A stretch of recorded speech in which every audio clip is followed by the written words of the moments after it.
What's trending now? Add them on Facebook. Let the tweeting begin. The hashtag does that. News and views from Belf's News Gallery. Well, Donald Trump does not have immunity when it comes to, plotting to overturn his 2020 election defeat. This was a 3-judge panel of the U.S. Court of Appeals, and they rejected Trump's claim that he cannot be prosecuted because the allegations relate to his official responsibilities as president. And they said, we cannot accept that the office of the presidency places its former occupants above the law for all time thereafter, they said. Also, Joe Biden, no surprise here, he won the Nevada Democratic presidential primary. So he's moving closer to a showdown with Donald Trump. So the president very easily winning. I think the Associated Press called the race about over 90 minutes after the polls closed. So that was hardly a surprise. Representative Dean Phillips, as you know, who is a Democrat primary rival, he is facing a pretty uphill climb in his bid for the Democrat nomination. Also, in that Nevada primary, Nikki Haley lost to none of the above.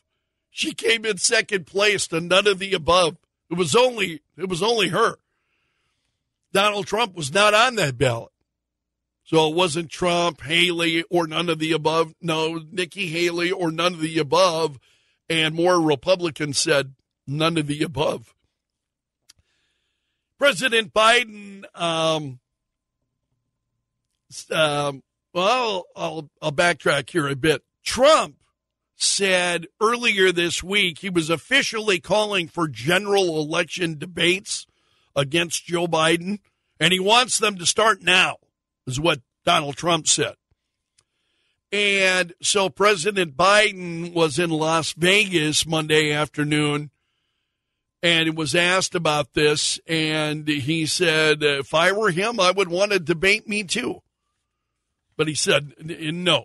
He said that Trump wants to debate him because he's got nothing else to do.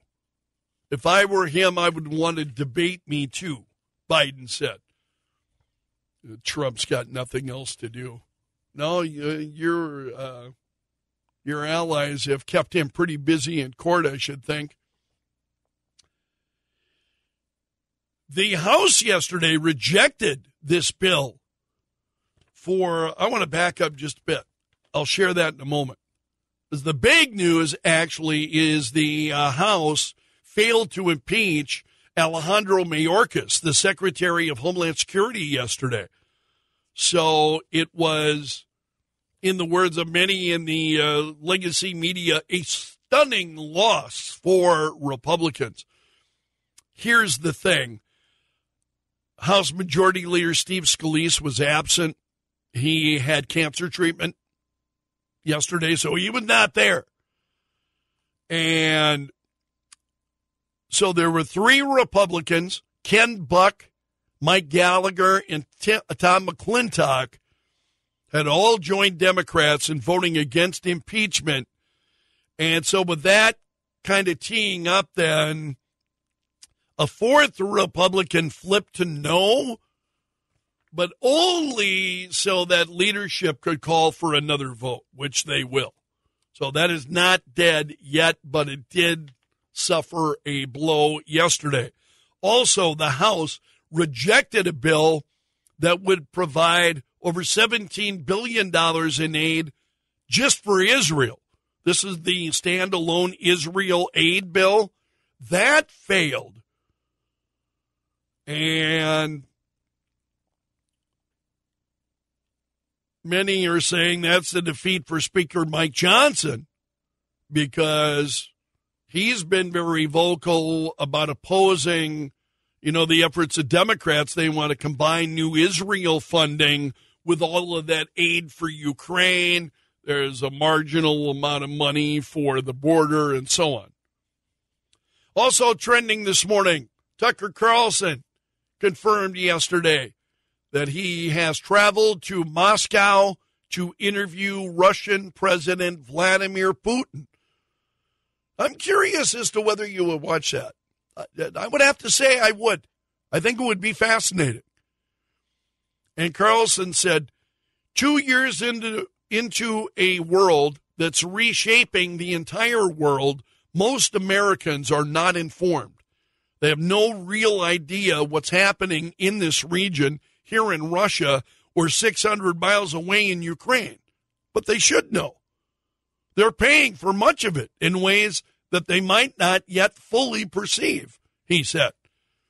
So he said he wants to show Americans how the war in Ukraine has reshaped the global military and trade alliances that have upended the world economy. And he said, talking about Russian media outlets, he said their media outlets are corrupt. They lie to their readers and their viewers, and they do that mostly by omission, he said. He also added how American media outlets have spent a lot of time speaking to Ukrainian people and Ukrainian President Vladimir Zelensky, how it's wrong that most Americans don't know why Putin invaded Ukraine, or even what his voice sounds like, he said. Pretty fascinating. Could you do that? Could you go over to Russia and, I'd fear I'd never come home. Seriously. I couldn't do it. I don't have the kind of courage that of Tucker Carlson. That's incredible, I think. Also, sources are saying that Ronna McDaniel will step down as the chairwoman of the Republican National Committee. Donald Trump has made it clear that after South Carolina, need to take a look at the RNC. So reports are that after South Carolina, she will step down. Also, have you seen the incredible mudslides that are occurring in California? It's just overwhelming. Daily Caller's got a story, and the headline says, absurd videos emerge as residents battle debris flows, mudslides, historic flooding in California. Much of this in Los Angeles, and it's just crazy. Economic losses from the storms in California are estimated to be between $9 and $11 billion. And so AccuWeather show photographs, videos, crushed cars, destroyed garages. It's just incredible. Also, nearly 68 million American adults, that's about 1 in 4, plan to bet on this year's Super Bowl. And that will set a new record by a big margin.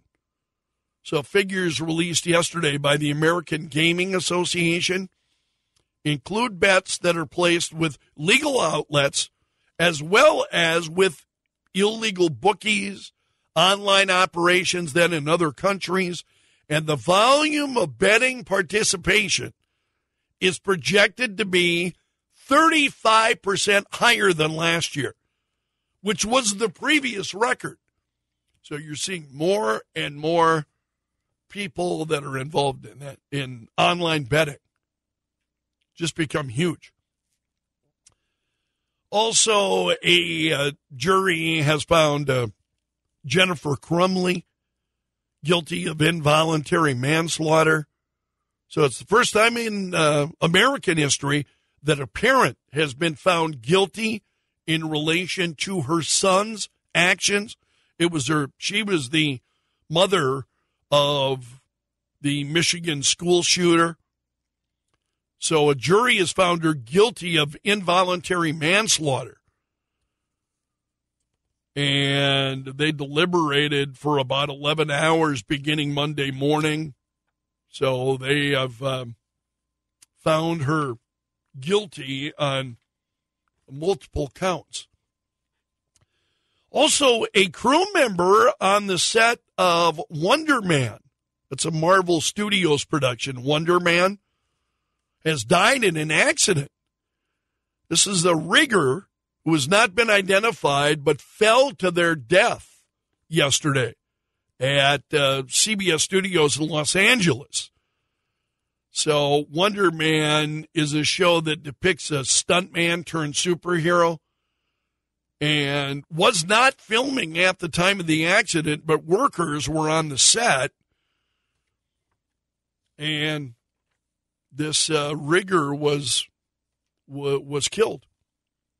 California Governor Gavin Newsom yesterday announced he is deploying over 100 California Highway Patrol officers to Oakland to face the surging crime wave. Number of businesses have closed. Businesses in Oakland who have said, no thanks. 2 weeks. Business is good, but crime is worse, and it's not worth being here.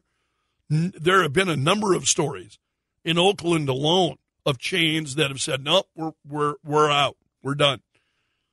So California Governor Gavin Newsom yesterday announced he's deploying over 100 California Highway Patrol officers to Oakland, in particular, about 120 officers, to work on a targeted crackdown on criminal activity, including vehicle theft, retail theft, and violent crime, he said.